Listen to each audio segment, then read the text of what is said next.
Hello, everybody. I want to introduce you to you, Jeff Stempler of the Stempler team with First Heritage Mortgage. Great resource, incredible knowledge in that head of his. So I'm going to turn it over to you, Jeff. Take it away. Thank you, Diane. Again, Jeff Stempler, First Heritage Mortgage from the Stempler team. So we're here to talk about first-time home buyers. How do we get started? And it's a great point to get started. Typically, first-time home buyers will get recommended to a real estate agent. That real estate agent will recommend them to a lender. And it's really important from our perspective for these first-time home buying programs that you're recommended to a lender that is local, a local first-time home buyer, because the state and out-of-state lenders, those type of things, aren't familiar with those. So very important. Obviously, Diane is an awesome agent, and she knows some really good local lenders that can help you out in this arena. Like Jeff, local lender. Yes, thank you. So getting approved is super important. There's a lot of reasons why to get improved once you start talking to a lender before you start looking for a home. One is your comfort numbers for payment and cash. Two, you're going to know all the different programs available. And three, you're going to know you might be approved for an $800,000 home, but you're only comfortable at a $500,000 home or a $400,000 home. So you want to get all those comfort numbers, maximum cash into the transaction that you're comfortable with. The lender should ask you that. They should ask you what type of property you're looking for. They're going to ask you what's your comfort level for payment. And with those things and then qualifying you, sending in your pay stubs, W-2s, bank statements, tax returns, and tax returns aren't always required, but we recommend that you send them anyway. Those having that prepared and knowing that you're approved and knowing your comfort level with payment and cash into the transaction is huge. So that's probably one of the most important things. And the sellers will not accept your offer if you do not get approved in advance of seeing homes. Any comments, Diane? Yep, I was just going to jump in because you're asking for documents and things. Do they need to fill out an application with you first? Yeah, so part of the approval, great point. Part of the approval process is filling an application. You can do it over the phone with the lender. You can do it online, whatever you're comfortable with. And the lender will provide you with a list of items that's needed for your approval. So at what point do you pull their credit? Because that's an important piece of all of this.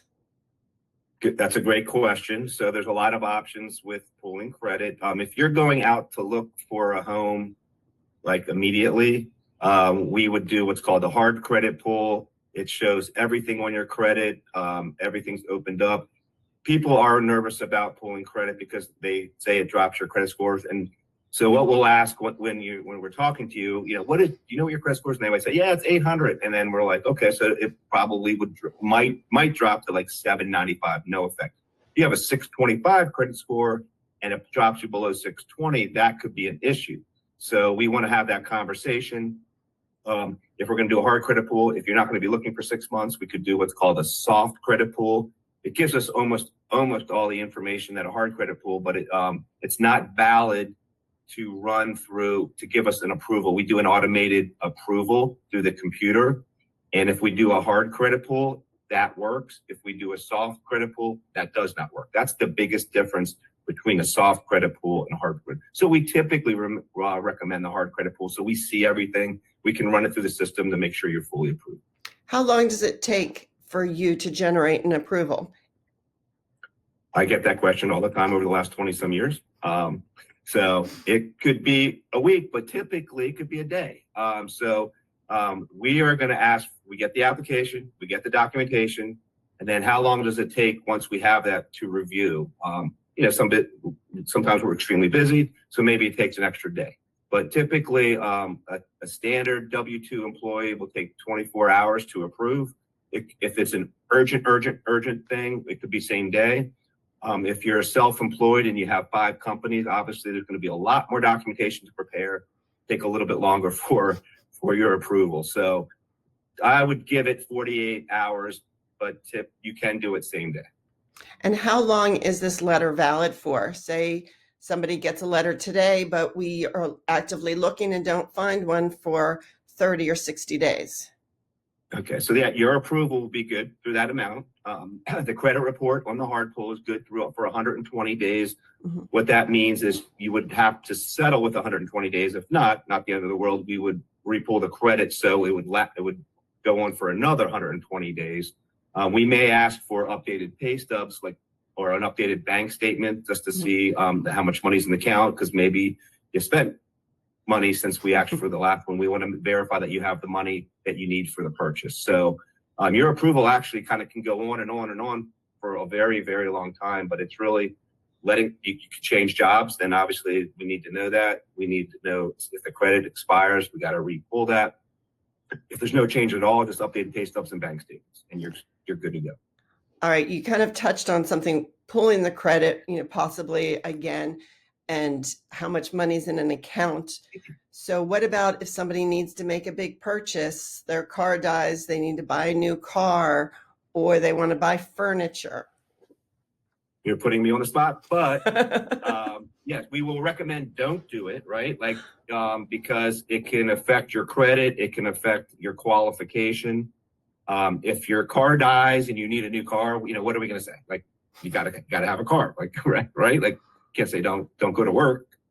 So yeah, but we will advise you, and we'll figure out. Maybe it doesn't affect. A lot of times you get a new car, and that payment, you have what's called a lower debt to income ratio. Go over that another time, but it won't affect you, but it could. So we will recommend not do it if you don't have to. Very good. Yeah. Can we talk about the different programs now, for first-time home buyers, kind of if they don't have enough down payment, or even if they do, what options are out there for them? Yeah, this is probably my most favorite thing to talk about, because our team is known for first-time home buyer loans. We do a lot of these every month.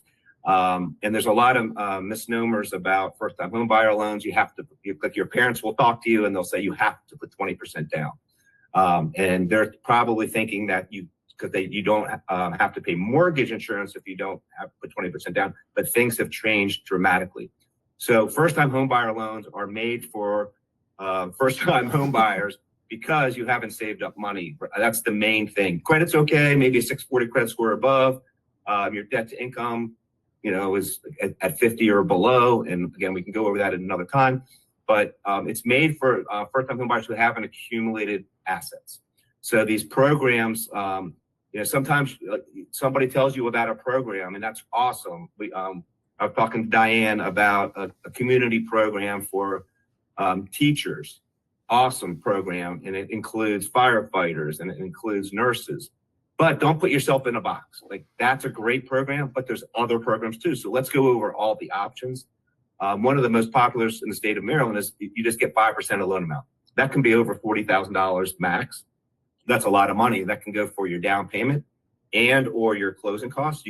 We have many buyers that go to settlement and they get their deposit back and didn't put any money in the transaction except for maybe paying for an appraisal or some other minor fees throughout the transaction. But it's incredible. So it depends where you buy. There's county, city, state programs. We'll look at all those. Specific cities have cool programs. Some aren't as good as the others. Some are better. Sometimes their funds are available and sometimes funds are not available. But there are always funds available. That's what I get that all the time. The state, the county always have these programs. They never go away. They're standard programs, but they add programs and they might have funds that are available, could go away, come back, those type of things. But there's always funds available for specific programs, and they're incredible. Diane, that was real general, but do you have any questions on that? Well, with these programs, is it still like the normal interest rate that we're seeing? Is it a higher one, a lower one? Yeah, so they fluctuate. Most of these programs are on the website, so you can always check them out yourself. They change. Sometimes they're decently higher than regular rates. Sometimes they're not.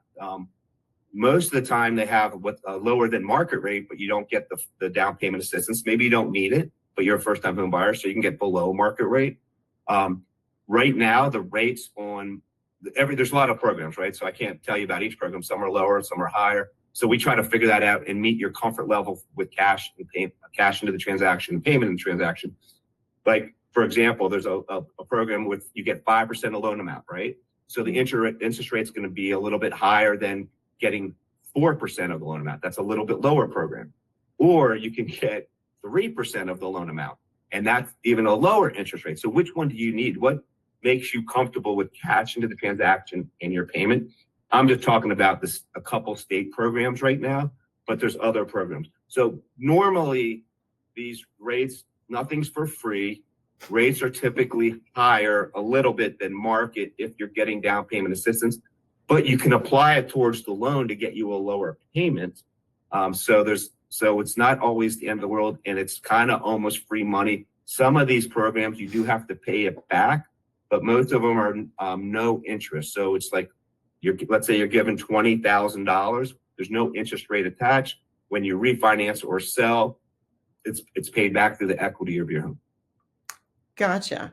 So what I'm hearing is it is not a one size fits all, and there are lots of programs out there. And what first time home buyers really need to do is call you to get a full understanding of everything that's available. Yeah, we don't want to make this overwhelming. We want to take the pain that you think you're going to feel, and we'll take it for you, and then come back and make it easier to you, like just to show you, here's the cash, here's the payment, here's the programs. Does this meet your comfort level? And and then once it meets your comfort level, it's like a sigh of relief. Yes, it definitely is. All right. If you can do a quick definition, because you've touched on it a couple of times, of the debt to income ratio, like a short definition. Short definition is lenders, I'll try to make it short. Lenders look at your debt to income. So we take your mortgage, your projected mortgage payment, plus your minimum debts on your credit report, like the car payment. You have a credit card, it's like $3,000 on there, but the payment's $100. So we use the $100 to qualify. So there's always a payment for a credit card, even if you pay it off monthly. So student loan debts, those things. So we add those all up. We divide it by, those are your debts, the monthly debts, and we divide it by your gross monthly income. And we come up with a debt to income ratio. And that ratio, depending on the program, as long as the clients are comfortable. There's a person who just did a VA, she's closing today. She had a 64% debt to income ratio, which is extremely high. Why would somebody want to have that debt? But we spoke to her. She has somebody renting out in her house. There's a lot of compensating factors, but that was allowable. So debt to income, short story is we look at that to qualify you. Typically, you want below a 50% on these first time home buying programs. The VA is different. It wouldn't allow that. There are VA first time home buying programs, but the maximum would be a 50% debt to income. All right. So you don't want to have too much debt and not enough income. Yep. There we go. Very simple. All right. So thank you so much, Jeff. Really appreciate your time hearing about all the programs, even though it was just a snippet. So for all of you out there, the answer is call Jeff, call your favorite lender, get the information, get the facts, because it is not a one size fits all. What you see, the interest rate you see, is not always the best thing for you. Awesome. Thanks for having me. Thank you very much. See you all later.